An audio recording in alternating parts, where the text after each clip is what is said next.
Dans cette vidéo, nous allons nous intéresser à la notion de concurrence pure et parfaite. Comme on a pu le voir dans le cours, un marché peut se définir comme le lieu de rencontre entre une offre et une demande.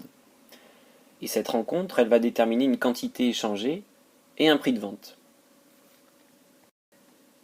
Les économistes ont montré que pour que ce prix de vente puisse être fixé, il faut que certaines conditions soient remplies. Et la condition principale qui doit être remplie, c'est cette idée de concurrence pure et parfaite. Alors, qu'est-ce que la concurrence ? On peut définir la concurrence comme une situation de marché où les offreurs et les demandeurs sont suffisamment nombreux pour qu'ils ne puissent exercer aucune influence sur les prix. L'idée de base est donc que le prix qui doit être fixé sur le marché ne doit être influencé par aucun acteur présent sur le marché. Autrement dit, les lois du marché ne peuvent réellement fonctionner que dans le cadre d'une concurrence pure et parfaite. Alors, cette concurrence pure et parfaite repose sur plusieurs conditions. Quelles sont ces différentes conditions ? La première condition est ce que les économistes appellent l'atomicité. Alors, l'atomicité d'un marché, c'est l'idée en fait qu'il y a un grand nombre d'offreurs et un grand nombre de demandeurs. Et ces offreurs et ces demandeurs doivent être de taille réduite. C'est pour ça qu'on parle d'atomes.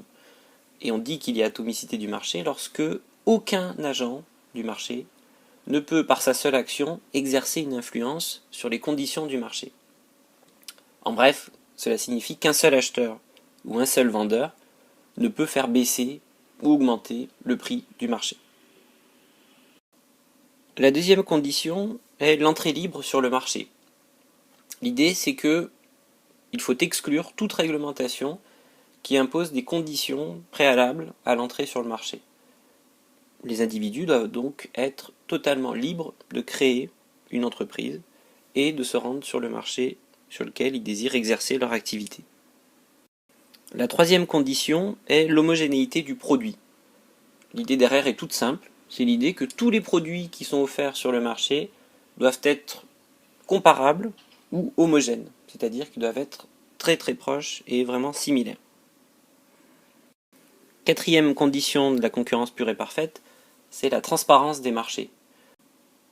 L'idée derrière est que les offreurs et les demandeurs sont parfaitement informés sur les prix et la qualité des produits. Il y a une transparence de l'information.